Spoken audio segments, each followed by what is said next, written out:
Jerry Lee Lewis married his 13-year-old cousin. The way I sang it and played the piano. Johnny Paycheck shot a man in a bar. That I came out of good.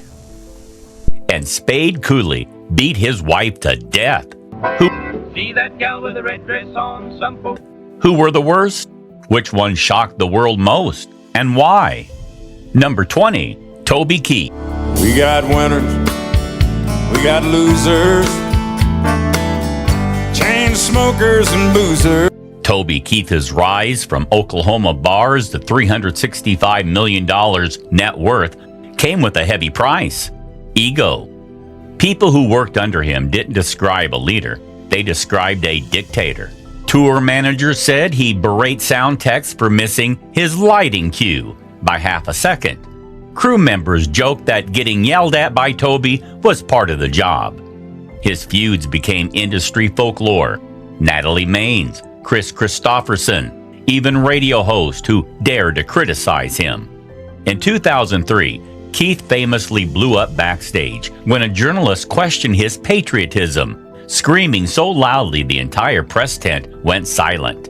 Despite it all, his songs dominated radio. Success only made his temper sharper.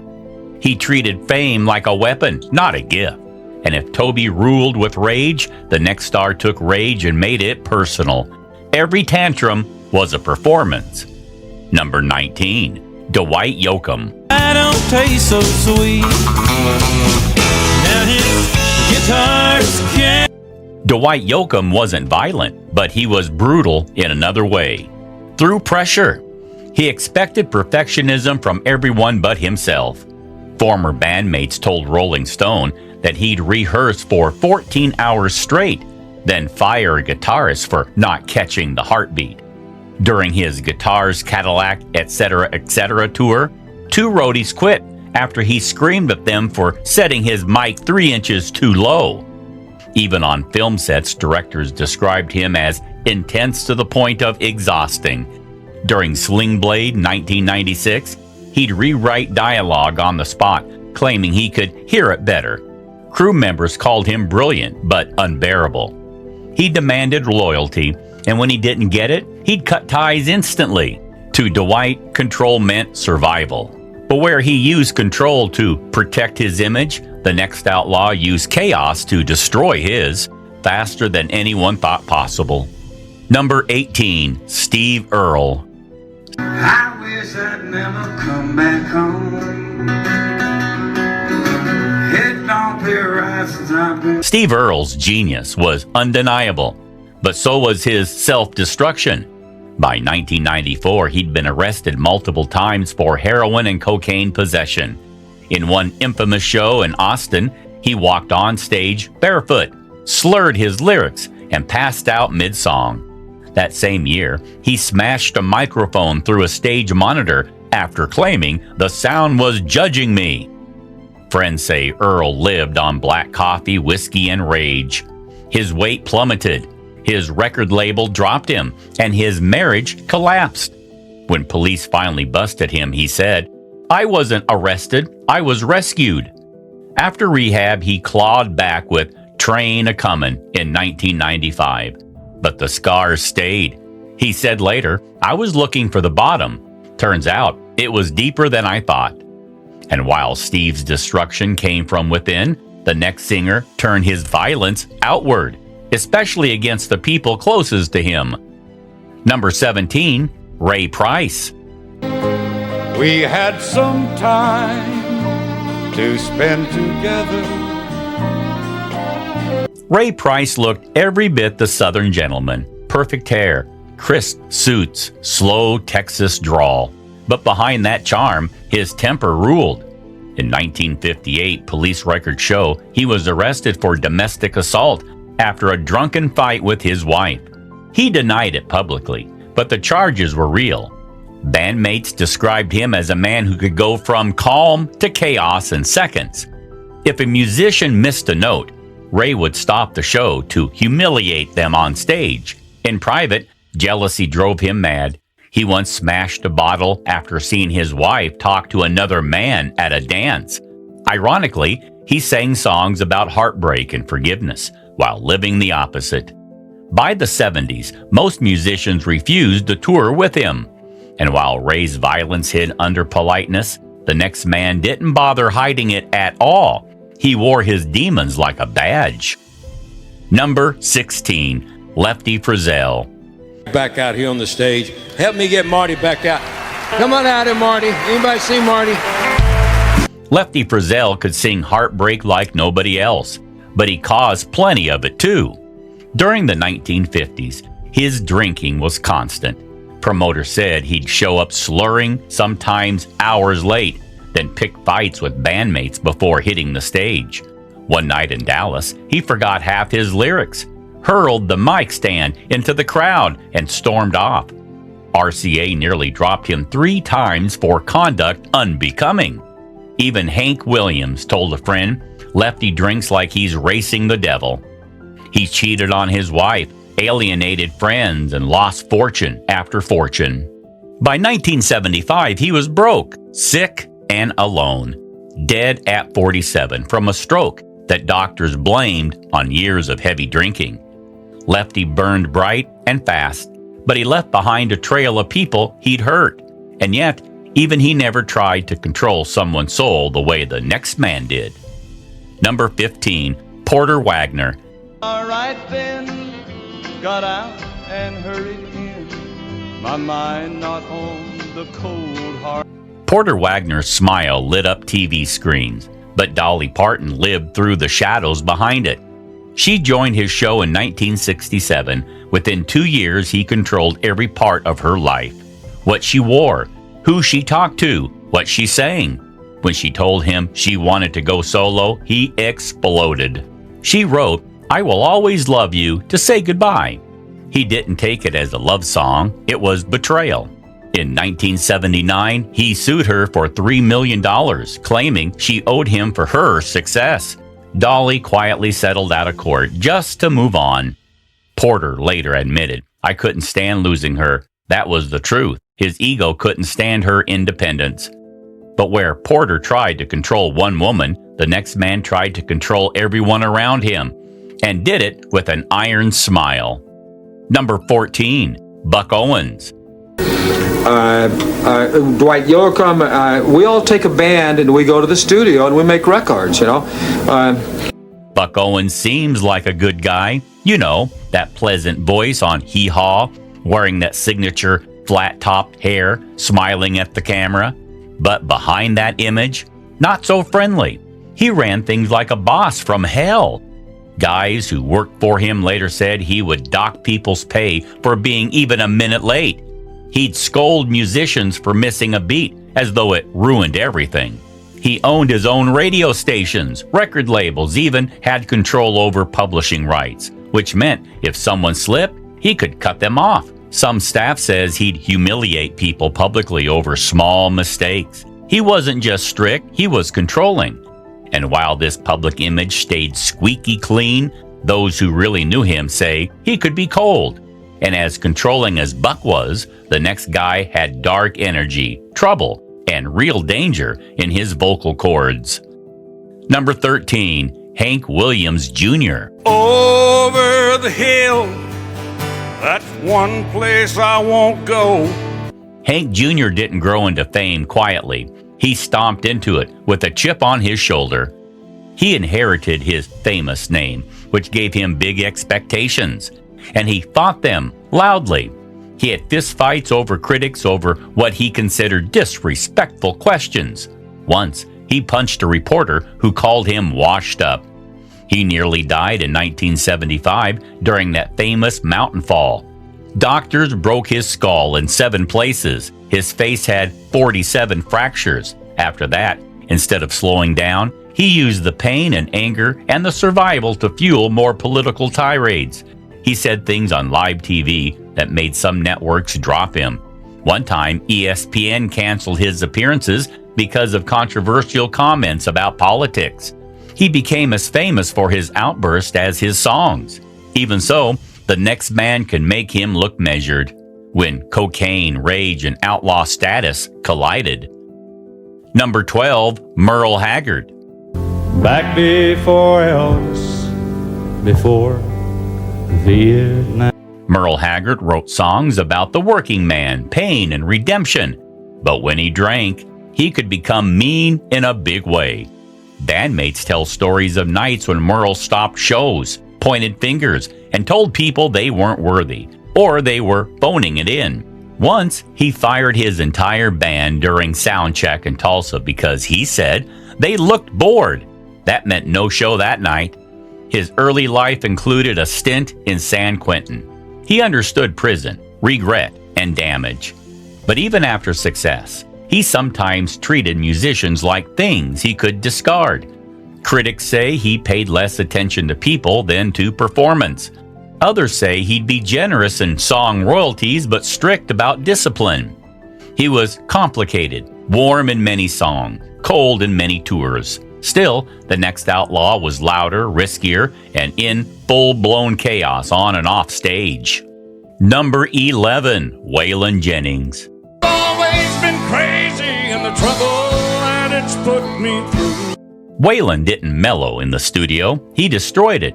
He spent hundreds of dollars a day, in the 1970s value of the time, on cocaine, which blurred all boundaries between sound checks, partying, and production. He once smashed a mixing console because the bass line wasn't hitting me right. The control board cracked, glass flew, and producers backed away. He had a run-in where cocaine was mailed to his address disguised as electronics parts. He also performed while high. Sometimes tour sponsors wouldn't want him around, yet fans packed venues because they knew what was coming: recklessness, rebellion, and raw honesty. He told people backstage, "I don't want to be fixed. I want to feel alive." That line made him legendary. It also made him dangerous. Even after that, the next man had control problems too, but with a darker personal spiral pulling him down. Number 10, Glenn Campbell. I got out of L.A. about 18 years ago and moved down to a nice little sane town in Arizona. You know. That's how you. Glenn Campbell looks like the kind of clean-cut singing cowboy you'd trust. He had TV shows, smooth hits, and seemed respectable. But in the late 70s and early 80s, things changed. He got addicted to cocaine, and after that, sources say he became aggressive physically and emotionally. In interviews, he admitted to being cruel to his partners.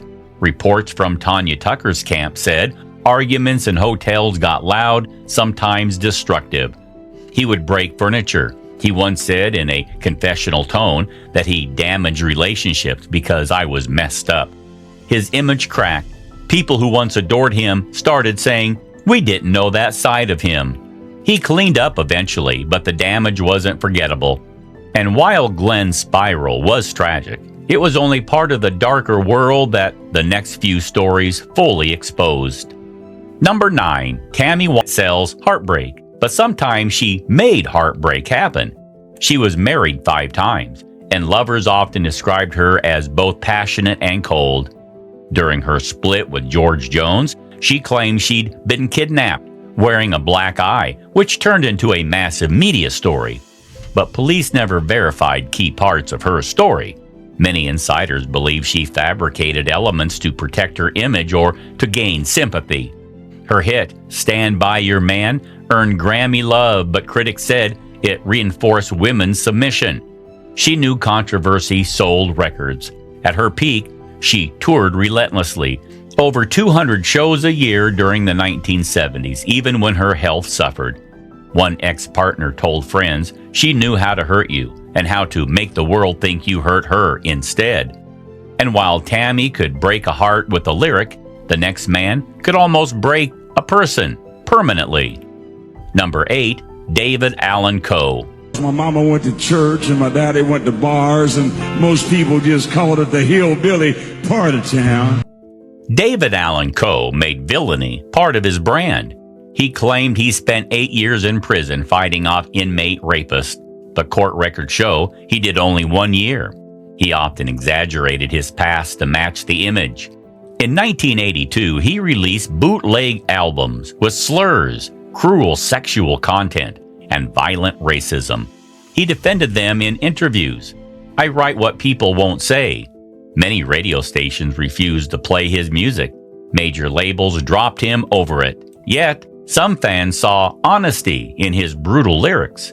His concerts still pulled in a cult following, mostly men who feared no consequences.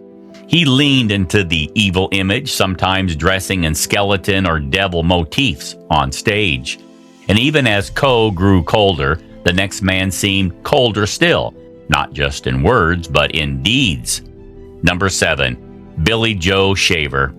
I'm just an old chunk of coal,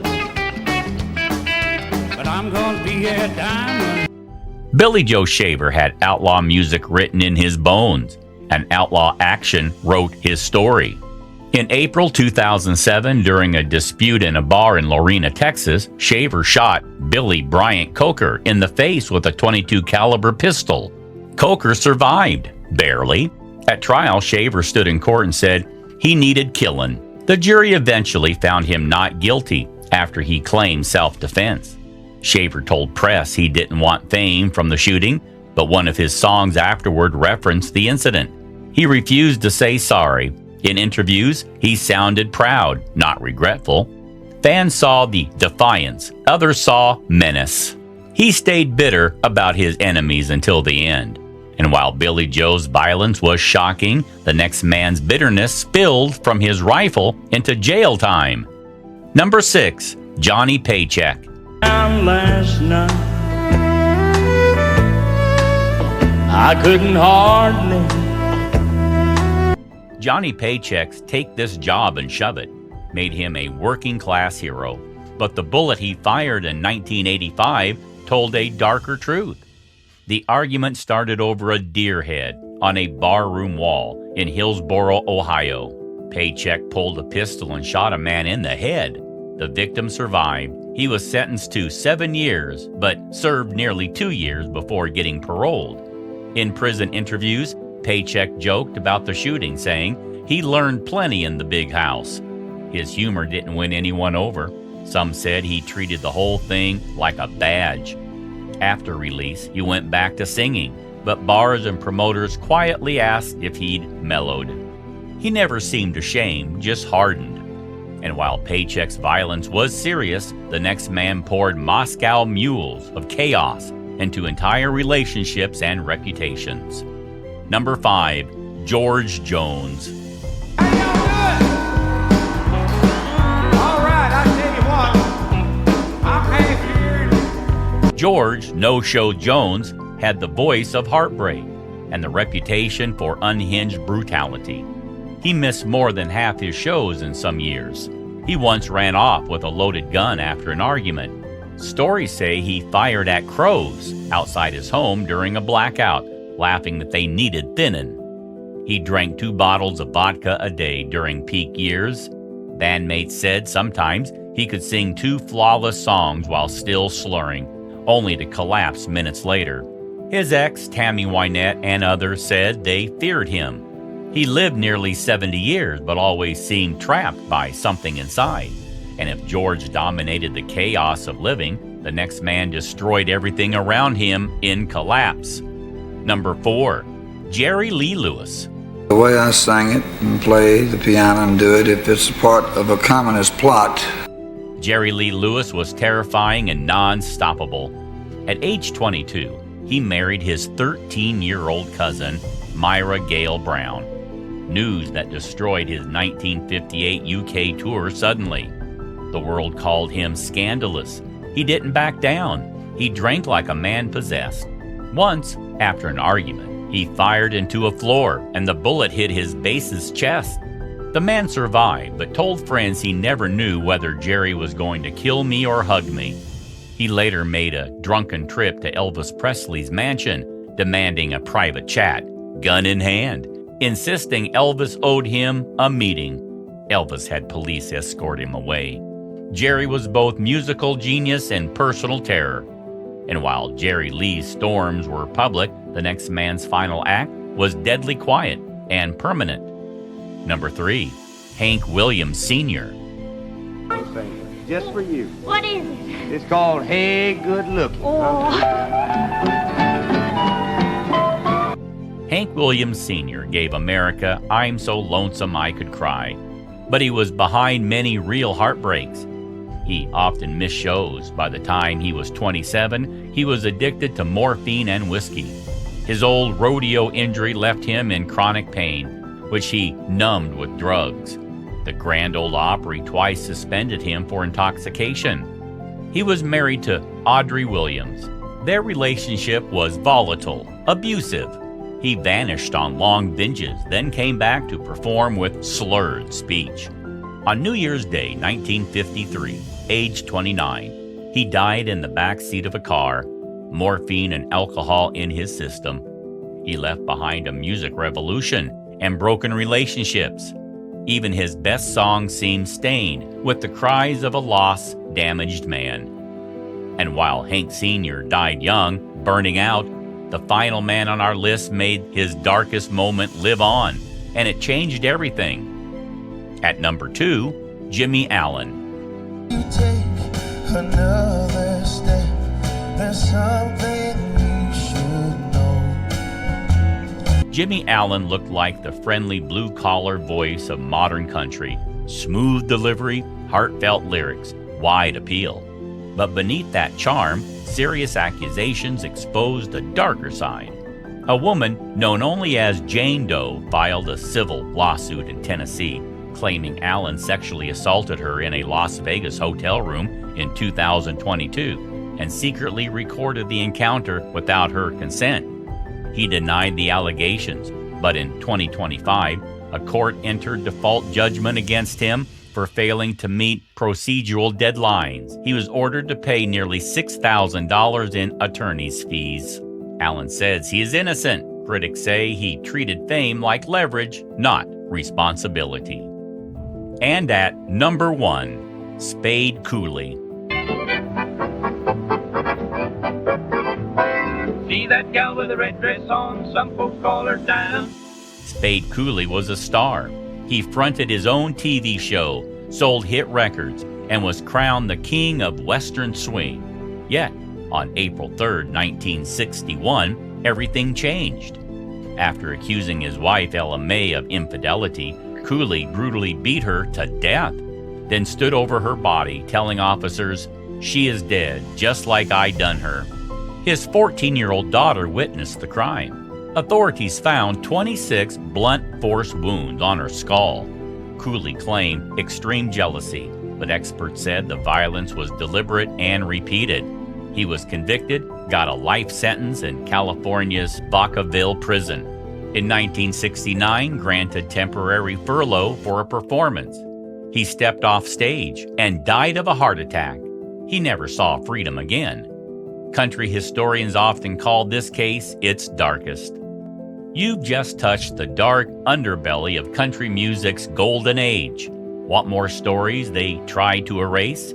Subscribe now, and I'll walk you through the scandals, secrets, and songs nobody wants to remember.